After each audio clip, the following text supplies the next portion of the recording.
Hi, everyone. Welcome. We are with Astrology Victoria. My name is Dulcie Cardinal, and I'm here with my co-host, Tatiana Hassan. Very much excited to be here to be talking for ANN, and we totally are so grateful for this invitation. So thanks to Ren Butler and James Moran, not only for putting so much effort in this channel, for having so many amazing presentations, and then having us here. It's an enormous honor. So thank you so much. And Dulcie, what are we going to talk today? Yes. We have a new moon solar eclipse coming up shortly. So we're going to take apart that transit and discuss what it's going to mean for us as individuals and on a collective level as well. Wonderful, Dulcie. So let's pull up the slideshow and we'll get going. So this is a new moon, and like any new moons signal a point of a beginning, where a cycle begins again. And when the new moon occurs near the nodes, then these are eclipses. So this new moon is particular because it's an eclipse, and as much as we will like take apart all the aspects archetypally speaking, it is very important to also mention that it is an eclipse nonetheless. So Dulcie, do you want to shortly kind of briefly show why this is an eclipse? Yeah, so this is showing from our perspective here on Earth. It shows how the sun and the moon seemingly go around us. We know that the sun does not go around us. It's us who goes around the sun. But from our perspective, this is what it looks like. And so the path of the sun around the Earth is called the ecliptic. And the moon follows along that ecliptic kind of, but a little bit differently. And so the path that the two take and when they can join, the place where they can join in the sky is where there's a node. So there's the north node and the south node, as you can see on the top and the bottom here. So when they come together, they will block one or the other. So for a new moon, the moon blocks the sun and it's a solar eclipse. And for a full moon, the Earth's shadow blocks the light of the moon, and it becomes a lunar eclipse. Yeah, the sun. Yeah. So it's yeah, wonderful. So yeah, so this is exactly what's happening. So our new moon, when we have the sun and the moon aligned together in a conjunction, and then as we can see, the moon is, like Dulcie very well said, it's blocking the rays of the sun. Therefore, there is this like sense of something going dark, and this has also its archetypal meaning as well, or it's symbolic meaning. So in an eclipse, usually the area of life where this eclipse occurs is almost like taking the energy down and turning the lights out. And when something's taken down, then there is a possibility to review that what has been taken away, because by contrast, or whatever is then seen in the opposite end, will show us when something's taken away, we can actually see why we cared about it, why we're attached to it, or what it is even. So it almost brings that yeah, when something's taken away, we miss it, right? And then we can give it importance and then see whether or not it's something that is still required in our life or needs to go away. So that's like the symbolic meaning, like to briefly say about this eclipse. However, we're going to also take apart all the archetypal meaning of all the aspects happening at the same time in this new moon. Mm-hmm. Yeah. Do you want to say anything else about this one, Dulcie? Sure, we've been having eclipses on the Gemini Sagittarius axis for a bit under a couple of years, and they are about to move into Taurus and Scorpio. So this eclipse will be the last eclipse on the Gemini Sagittarius axis, and it will be happening in Sagittarius. So it's kind of like a wrap up of all of those events. Mhm. So it's the Sagittarius energy, a little bit to bring what the flavor of this raw energy is. It's the energy that connects us to truth, whatever truth is, or personal truth, higher meaning and purpose. It's what's beyond as well, is the openness and the vast horizons beyond, where we can explore new frontiers. Is always the new frontier of exploration. That's basically like the energy of the Sagittarius. So that's why we talk about philosophy and religion in Sagittarius. There's always a quest for meaning that gives our lives meaning. Whenever we have a belief system, it gives a context to our lives. And that's the Sagittarius energy in itself, represented by Jupiter, which is the ruler of Sagittarius. So yeah, Dulcie, do you want to make any other comments on this one? Yeah, I see Sagittarius as kind of reaching beyond what one already knows. We have our basic learning with Gemini. We understand the world around us in our communities, but Sagittarius is more about what is beyond that point. Where can we go explore, whether it's in our minds or in the world or through books? What can we explore further beyond that point? And words that are associated with Sagittarius often are words like freedom and optimism, exploration, enthusiasm, change, things like that. So with this new moon happening in Sagittarius, we'll be reflecting on themes like this. And also to note that this eclipse is a south node eclipse. So the south node is in Sagittarius, which in traditional astrology and evolutionary astrology has a big meaning, which would be like what we already know, what's been done there. You know, we've been in this energy for a while, and we need to move past or beyond it to reach for something different. Evolutionary speaking, is like a push. So when it happens near the south node, well, there's something that needs maybe revamping, complete revamping.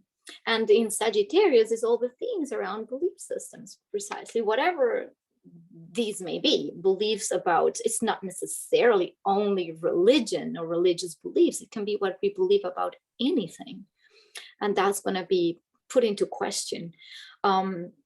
So let's build up. Yeah, and Sagittarius also has, I was going to say something about not only just the freedom and the search for truth or personal truth. Yes, that's what I was going to say. It's like your personal truth. Sagittarius is very much also the teacher that has found something by experience, not by reading or learning necessarily, but by pure experience. You know, you burn yourself, you got the experience, then you can teach others. I burn myself, you know, that's a little bit of the Sagittarian energy as well. So this is what we're going to have. This is a chart for our new moon. Yeah. What do we see first? What is the first thing that just jumps out of the chart? So exactly what we've been talking about here. As you can see, the sun and the moon are conjoined at 12 degrees of Sagittarius. And the reason we're saying it's an eclipse is because they are so close to that node, that south node right beside them. Something with finding my mouse. Here we go. Okay. Right next to them on the left is the south node here, which is why it's an eclipse. Whenever we have the lunations near the a node. That's what makes it an eclipse. And with new moons, it's the beginning of something. It's the planting of a seed. So this will be sort of something that is Sagittarian in your life, relating to your belief systems, what whether you're traveling, whether you're in university or in a religion, or you are studying something for fun or for academic purposes, whatever it is. These kind of themes will be highlighted over the next few months, and you're kind of in a transition phase regarding these kind of themes. You could be letting go of some of these philosophies and recognizing new ones. You could be more open to other people's ideas and belief systems. You could see them from a new perspective and understand potentially why they believe these things. Yeah, what would you like to say, Tatiana? Well, with Mercury also in this conjunction, this could, in a conjunction, the energy could go either way, because it could be amplified. So Mercury's energy, which is like the mind, communication, what we think, and this is literally what we think and what we believe. So the mind is going to be very active as well. And like you said, it could be like new ideas or ideals. Sagittarius also is about ideals or ideologies. So what new ideals are we moving towards that might change our life completely? And conversely, we might be open to people's points of view, but conversely, we could be very attached to our own point of view as well. So attached that we're going to just speak our truth and only our truth. And maybe this could have either a positive or negative impact. If we're too attached to it, then we might see that maybe it doesn't serve us. Or if we're needing to have something that resonates better as truth, then that's what we're going to convey. And it doesn't have to be in a negative way. It could be just more like assertive, like it could be like sharing these ideas with others, and then recognizing them. Oh, this is my truth. This is what I truly believe. Or, again, or it could be the opposite. I get so much in my own point of view that I refuse to see.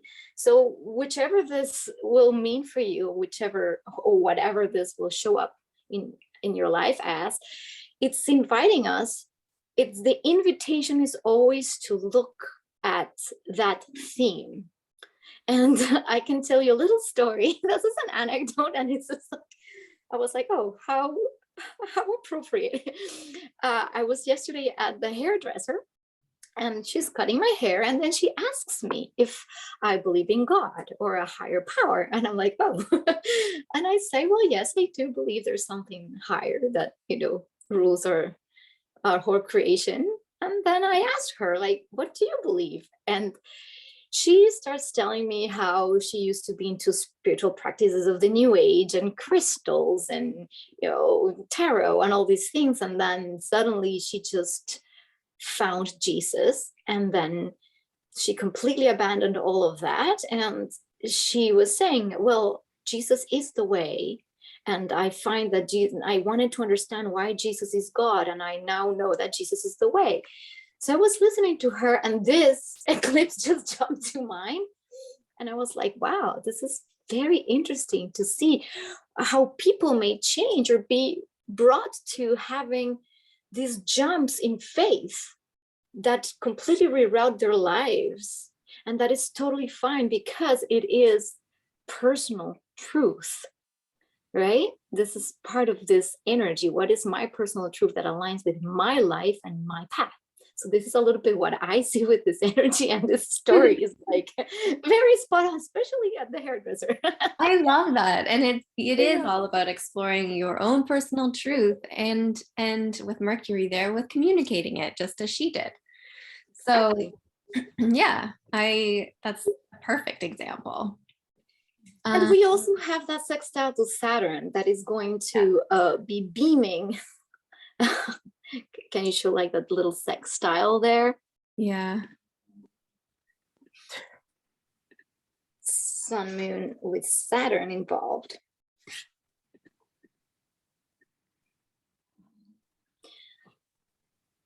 Well, this aspect for me gives us a possibility of self-observation. There is an invitation. It's a sextile, so it's not like a major energy. However, if we're reassessing beliefs, and for people who actually take the time to really observe, this is a really good aspect that can help the process of assessment, of grounded assessment of our thoughts. You know, it's like Mercury, Saturn thoughts are clear, are concise, they're not scattered, they're not messy. So it can help with this kind of clarity, like sharp focus of something that needs to be seen. So that's like a little sextile push. It's an invitation. It doesn't mean it's a big energy, but it's there supporting this, this, let's say, introspection, especially because during eclipses, this void of energy that happens, this taking out of the light, invites the inner journey, invites to see within for those who actually want to take that invitation. Otherwise, things just may happen. Things are taken away, things occur, and then we're forced to see, right, certain things. Yeah, Saturn has sort of a kind of a measured energy to it, but it also has a suppressive energy to it. So it could go one of two ways. Either our expression of our beliefs is measured in a way, it's very clear and concise, and we're not stepping on anyone's toes, or it could feel like our voice is being suppressed and we don't have the ability to express how we really feel and what we really believe. We might feel there's some sort of external force, or even, you know, our own critical side that's stopping us from expressing what we really believe.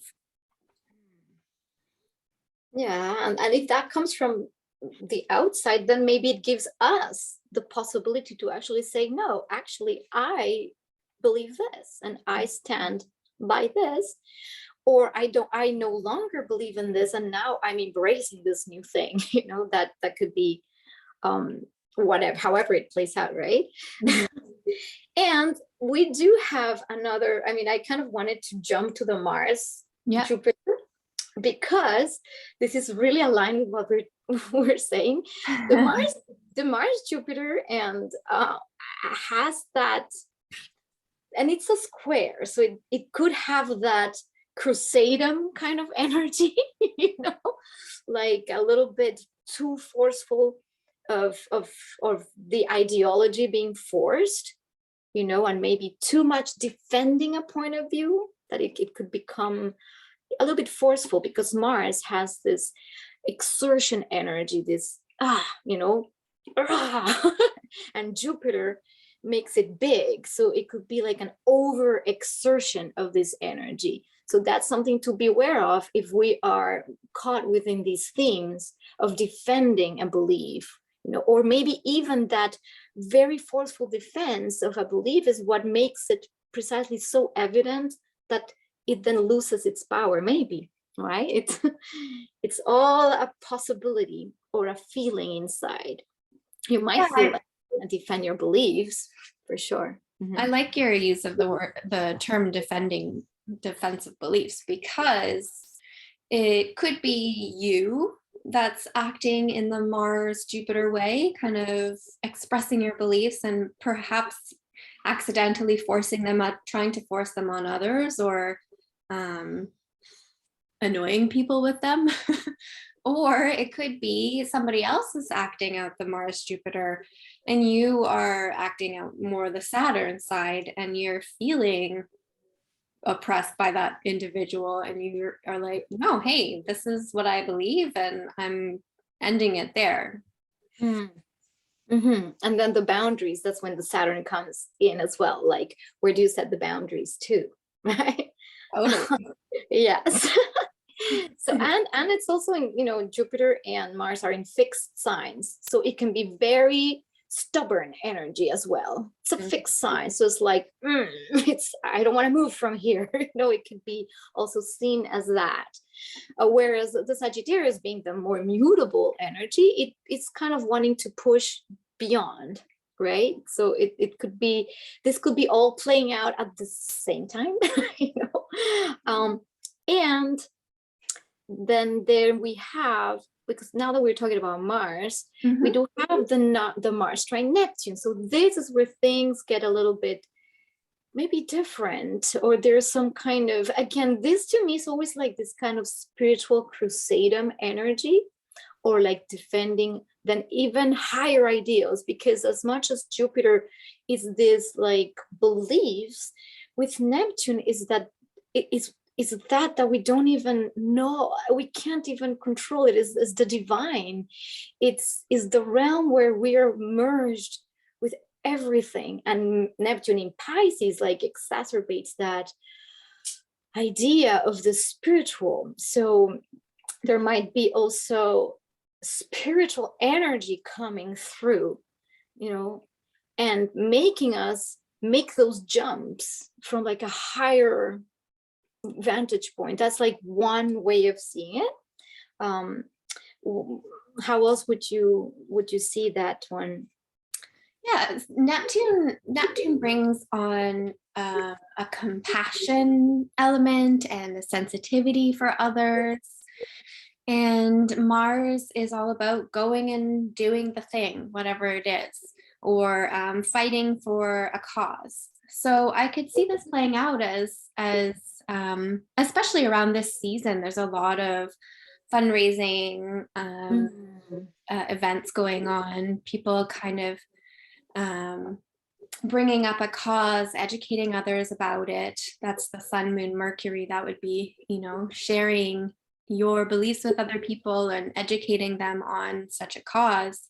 And then Mars, Neptune, going out and raising the money, going out and doing whatever it is that raises the money too, perhaps running a marathon or some other form, but like a food drive, something like that.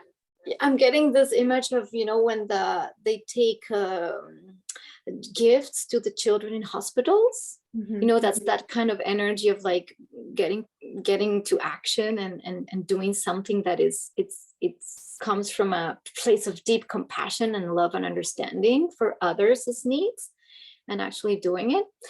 Yeah, or even also just like defending your, maybe not defending, but asserting your own alignment with your own spiritual self. You know, that I feel that assertion energy when it comes from a true place of alignment. I always see with Neptune when it's like in this supportive aspects, like a trine, there's this like, okay, it's like an inspiration. Yeah, Neptune brings inspiration, and because Neptune is also sextiling Venus.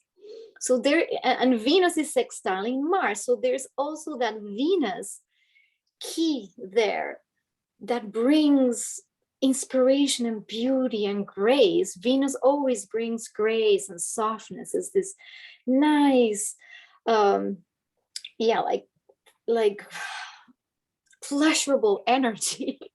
So when there's this connection with others, yeah, and like nice friendships, beautiful connections that really come from the heart. I feel a lot of heart. As much as Venus is conjuring Pluto, so it's not just Venus, it's Venus Pluto. So let's hold on there. I'm just kind of Pluto too. It's not just Venus, it's Venus Pluto. So yes, there might be these connections that are very deep. And with Pluto there can be connections that are very transformative. There can be connections with Pluto. There's this intensity to relationship. There's this intensity, and maybe power dynamics might play out. However, because these sextiles are also active, you know, there might be a lot going on with relationships, with partnerships.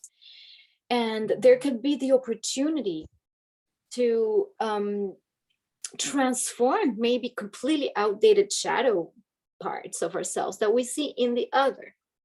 And I don't know if well, like, what do you think about this Venus Pluto and how that relates?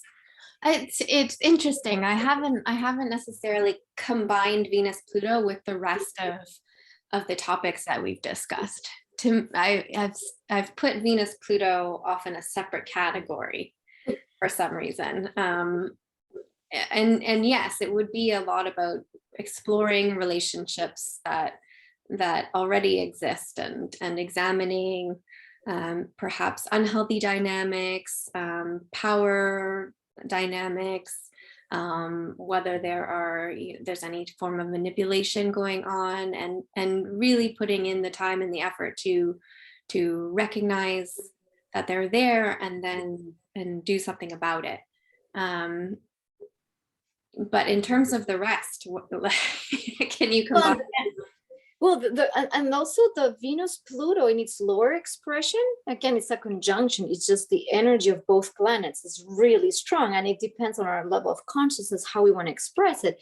It could be like charm to get something that you want, using charm to manipulate, so all of that combined it depends how you're using this energy. If you're using it to see the shadow parts, to see what's not working maybe in a relationship, and maybe see the other, like as a means for transformation. Pluto always invites transformation through looking at the dark themes that need to be composted, that need to be flushed, because that's Pluto. It decays, it dies, and then all this bleh, and helps it move so that something new can be reborn. That's the nature of Pluto, is kill it and then something can come out of it. So relationships might be very active within this period of time, given that Venus is also the planet of relationship and also what we attract.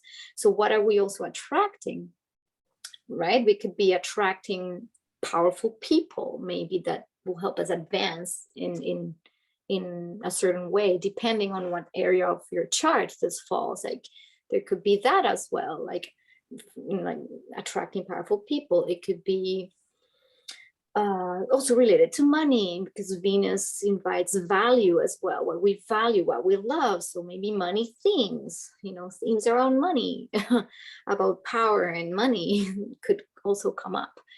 However, I do feel that with that trine to Neptune and that trine to Mars, there is a flow energy between those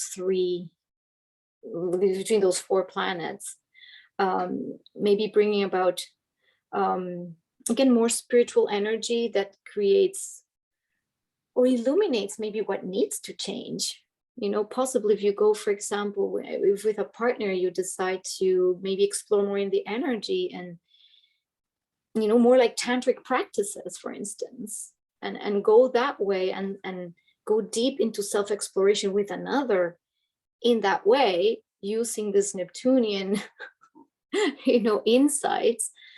And Mars also, Mars also expresses sexuality, right? So there's all this interplay. How it's going to play out, I wouldn't know exactly for every person, but all these themes might be in the air. So I could see kind of women's rights becoming at the forefront with Mars, Neptune, where our cause that we are fighting for is related to Venus, Pluto, kind of the subjugation of women, or putting those fundraising efforts towards fundraising for a domestic violence shelter or something like that. I could see that kind of thing. Again, these are themes and possibilities of the energy, and we choose how to express it. And clearly the best way to use this energy is for transformation of how we relate to, like, in our relationships, transformation in our value systems. What do we truly value, right? Venus. So that's that. And what else we have? Oh, we have Saturn square Uranus. So, and this one is like, this one's been going on since like already for a whole year. We've had this square and this tension between between Uranus and Saturn going, and this is the last pass of that conjunction that is very slowly creeping in, but we're feeling already the tensions. And I don't know if I mean, how is it playing out in the whole world, but we're seeing more restrictions outside in the world, given that there is this new Omicron variant apparently. So there's all these new restrictions on flights, and you know, there's this theme that we've been seeing the whole year between freedom and lack of freedom and oppression, or the need to be free and at the same time the need to follow certain rules, this tension between Uranus, Jupiter. So we do have like a little image Uranus, Saturn. that I created for this. Oh, did I say, I said, yeah, Uranus, Saturn, sorry. Yeah, this is a little bit how I see that. I mean, that energy. I don't know, what do you see here, Dulcie, to explain this energy of Saturn, Uranus? From my perspective, Uranus would be the bird kind of breaking free out of Saturn, the box, but still stuck. So not quite able to break free yet. We're still in that square, and I imagine as the two planets begin to separate, perhaps that bird will be a bit more free and able to leave the box completely. But or take the box to new heights. Exactly, something different will happen. But yeah, it's the tension between wanting to keep things the same and wanting to have drastic change. Yeah, and we've been seeing this like all year long with the restrictions, the masks, people fighting. A lot of, you know, these squares to Saturn, Uranus are usually people protesting on the streets. They want freedom. They want a change also, because Uranus wants us to free up something, to move beyond, to but if it's not done also responsibly, that's where the Saturn comes in. There is also an element of responsibility and integrity for that freedom. Is that price of freedom, you know, like what does it take to be free? But then it's like it's like, you know, I would say like what Spider-Man says, with great power comes great responsibility. With this is with great freedom comes great responsibility too. It's like you're only free until you step over somebody else. So it's all of this energy of I need to be free, I need to be me, I need to be self-expressed and free. And then there's society. How do I move within society? So right now we're seeing the oppression. The Saturn is making a lot of pressure to keep that bird in that box. And that bird is putting a lot of pressure to leave that box. So this is the energy that we have been feeling. So if you resonate with that energy, like please feel free to leave a comment. This has been going on, hopefully, as this, like you said, as they separate. You know, next year we'll start like this tension will start easing up, and we'll start finding more resolution and finding more peace to this extreme tension that we have been living with for like over a year. Yeah, and as Jupiter goes into Pisces too, I imagine that sense of freedom and optimism will be a bit more abundant. Yes, and yeah, who knows what will happen for Christmas, because this square goes exact on Christmas Day on the 24th.